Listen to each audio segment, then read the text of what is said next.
1999 रात के करीब 1:30 बजे कारगिल सेक्टर की बर्फीली खामोशी के बीच एक फोन बजता है। स्क्रीन पर लिखा होता है अननोन नंबर। एक जवान कॉल उठाता है। दूसरी तरफ से सिर्फ भारी सांसों की आवाज। जवान कुछ समझ पाता उससे पहले ही कॉल कट जाती है। और उसी रात लिया गया एक छोटा सा फैसला आने वाले दिनों में इतिहास बदल देता है। ये कहानी सिर्फ एक कॉल की नहीं है। ये कहानी है उन अनदेखे संकेतों की जिन्हें हम अक्सर नजरअंदाज कर देते हैं। और कभी-कभी वही छोटी सी लापरवाही एक पूरे देश के लिए भारी पड़ सकती है। साल 1999, जगह कारगिल की ऊंची खतरनाक पहाड़ियां, जहां सांस लेना भी आसान नहीं और हर कदम मौत के करीब ले जाता है।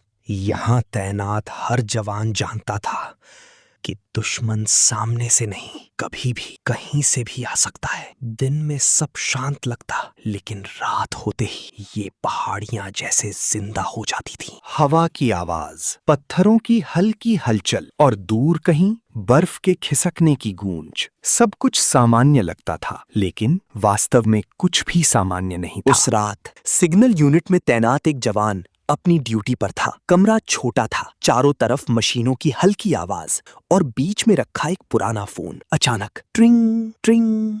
रात के सन्नाटे में ये आवाज अजीब लगती है। स्क्रीन पर अननोन नंबर। वो थोड़ा झिझकता है, लेकिन कॉल उठा लेता है। हेलो, कौन? सांसों की आवाज। जवान का दिल तेज धड़कने लगता है। और फिर तुम खतरे में। आवाज धीमी, लेकिन उसमें डर साफ महसूस हो रहा था। कौन बोल? साफ साफ बोलो। कट जाती है, लेकिन कॉल अचानक कट जाती है।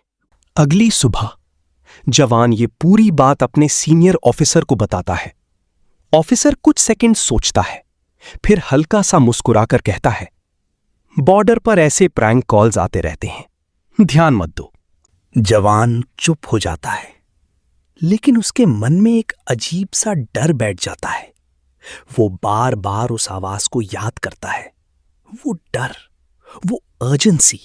क्या वो सच में वार्निंग थी या सिर्फ एक मजाक? लेकिन ड्यूटी पर सवाल नहीं किए जाते और उस कॉल को वहीं खत्म मान लिया जाता है। कुछ दिन बीत जाते हैं, सब कुछ सामान्य दिखता है, लेकिन धीरे धीरे कुछ चीजें बदलने लगती हैं। रात के समय कुछ अनजानी हलचल महसूस होने लगती है। कभी दूर से आती हल्की आवाज, कभी बर्फ पर दिखते अजीब निशान। लेकिन इन सबको नेचुरल माना जाता है, क्योंकि कारगिल की पहाड़ियों में हर चीज अनयूजुअल लगती है। फिर एक दिन एक पेट्रोल टीम को कुछ अजीब दिखाई देता है। ऊपर की चोटियों पर कुछ सिलुएट्स। पहले लगता है शायद अपने ही जवान होंगे, लेकिन जब बाइनोक्यूलर से देखा जाता है तो सच्चाई सामने आती है। वो दुश्मन के सैनिक थे, और वो सिर्फ एक दो नहीं, बल्कि बड़ी संख्या में थे।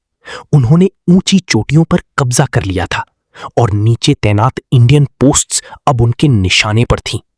बेस कैंप में खबर पहुंचती है। सभी ऑफिसर्स शॉक्ड रह जाते हैं। इतनी बड़ी इन्फिल्ट्रेशन और किसी को पता तक नहीं चला। तभी एक जवान धीरे से कहता है, सर, वो कॉल।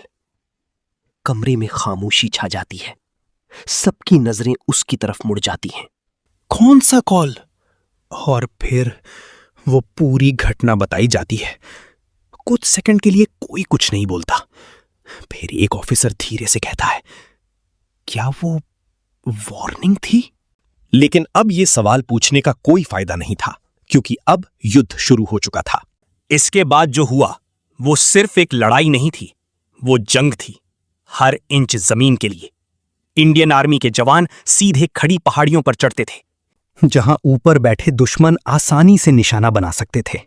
हर कदम जानलेवा था, लेकिन फिर भी जवान पीछे नहीं हटे। दिन हो या रात, ठंडी हवाएं हो या गोलियों की बारिश, उन्होंने लड़ाई जारी रखी। कई जवान वापस नहीं लौटे। उनके घरों में बस एक तस्वीर रह गई, एक नाम और कुछ यादें। माएं इंतजार करती रहीं, पिता चुप हो गए और बच्चों ने अपने हीरो खो दिए।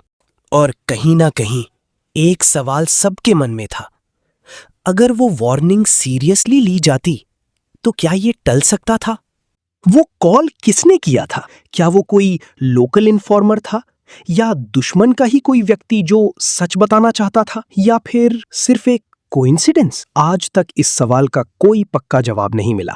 कभी कभी इतिहास बड़े फैसलों से नहीं, छोटे छोटे डिसीजन से बदलता है। एक कॉल जिसे नजरअंदाज किया गया, एक वार्निंग जिसे सीरियसली नहीं लिया गया, और एक जंग जिसने पूरे देश को हिला दिया। लेकिन सवाल आज भी वही है, अगर उस रात वो कॉल इग्नोर नहीं किया जाता तो क्या इतिहास अलग होता?